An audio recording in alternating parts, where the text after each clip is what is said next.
The honourable member from Summerside, Wilmot. Thank you, Mr. Speaker. I'm surprised that I'm up so quickly on your list. I did expect to hear from some of my honourable colleagues on the other side of the House about this, but I'm sure you're on the list right after me. I have no doubt. So, Mr. Speaker, it's so important to have an opportunity to speak about the increased cost of living because, as we know, this impacts everything. And I am hearing from seniors in particular in my district who are being impacted in a disproportionate way. This has been a nightmare, Mr. Speaker, and it frustrates me to no end when the Minister of Social Development and Housing stands up during question period and says, we have the strongest rent controls in this province, when he knows full well I can hear him. And he knows that we have had this conversation again and again and again. That's just not true. That's just not true. These are rent controls on paper, Mr. Speaker. I have been there with more seniors in my district who believed that because the allowable increase is 1% or 1.5% on any given year, that was all they would see their rent go up.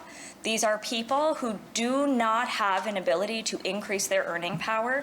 When their rent goes up by 30%, by 40%, by, in one case, 55%, they don't have more money. That's just the fact. It means that we are now deciding between paying that rent or giving up on medication, lowering the quality of their food, missing meals, missing out on birthday parties for their grandchildren. This is not a joke. This is a problem, and this is not a one-off situation. I have spoken to the minister about this problem again and again and again, and that's when the cost of living was not what it is right now. I have more seniors. In one area, I have 80 seniors who are impacted by this. You cannot stand in this House and pretend that we have strong rent controls that are protecting people. We don't, and you know it.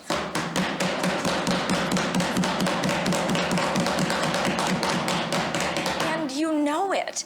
This is definitely, desperately impacting people. It is impacting people in my district. It has to be impacting people in your district. And do you know what, Mr. Speaker? The most frustrating part of all of this is, in theory, on paper, if they were able to put together a good case and go before the rental board, they'd have a very real chance of their rent staying affordable and them being able to stay in it. Because with a vacancy rate in Summerside of 1%, when their rent gets unaffordable, it's not like they have somewhere else to go. Like, where should I tell them to go? There's nowhere for them to go. So if they had the ability to put together a good case, they'd have a very real chance of keeping their rents affordable.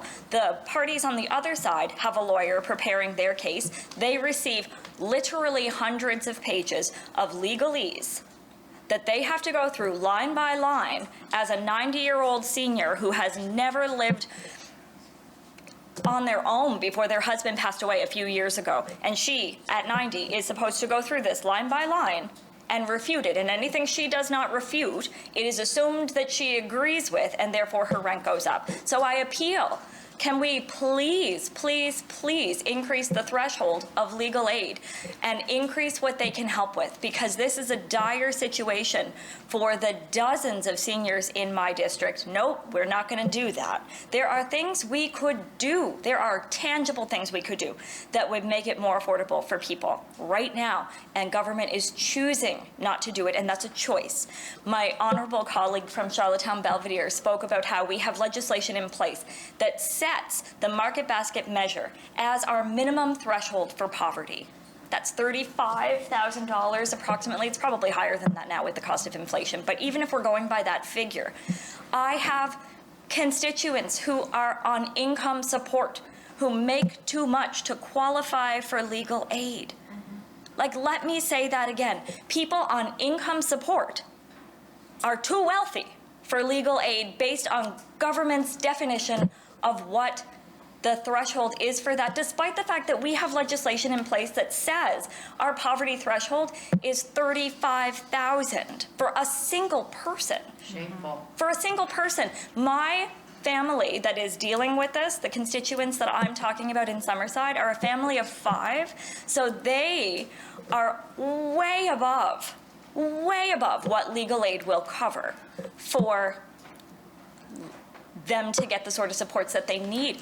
Why are we doing this? There are so many people who are struggling. The Minister of Finance stands and says people need to tighten their belts. These belts don't get tighter. Yeah. Like,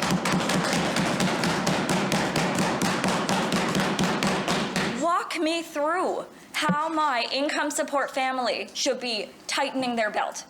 Like, please get on the list and explain to me what they should be doing to tighten their belt. What about the seniors who are in all those units that I've called the minister about, who are desperately afraid, whose health has been impacted in ways I cannot explain to you by the stress of knowing their rent was going to go up hundreds of dollars every month when they don't have an extra dime? Explain to me how those belts get tighter. If anyone has suggestions on steps they could do, I can tell you they're not expensing things to taxpayers. Yeah. They're not putting down a $500 trailer hitch and saying, oh, taxpayers can pay for that. They don't have an expense account. There are no belts to tighten. You on this side of the House, and again, I can tell by your interest level in this discussion that you totally agree with the perspective that I'm giving here, and I look forward to you standing up and look forward to you speaking to it. I can tell you, you have the power. You actually already have a legally established threshold that you could use as the bar to move all these programs up, and in so doing, you could lift all these other people up along with that. Largely, we're talking about seniors. Largely, we are talking about families who are working poor, who are working hard, who have little kids, and are doing everything in their power to get by. And if you just lifted the threshold on some of these programs, you would do wonders for helping these people. And I recognize that when we stand on this side of the House and bring these issues forward, and it presents a contrary image to what you're doing, and those in government find it frustrating. But you have to remember, we're standing here on behalf of our constituents on stories that we're hearing. We're on the phone with these people. We're in meetings with these people and hearing their life stories. And we know that you all have the ability to do something about it, and you're choosing not to. Mr. Speaker, I could tell stories on behalf of my constituents for days, but I'm really interested in hearing what government has to say. So while there's still some time, I'm gonna, we still have 2 minutes. I'm gonna give government an opportunity to say what they'd like. So thank you, Mr. Speaker.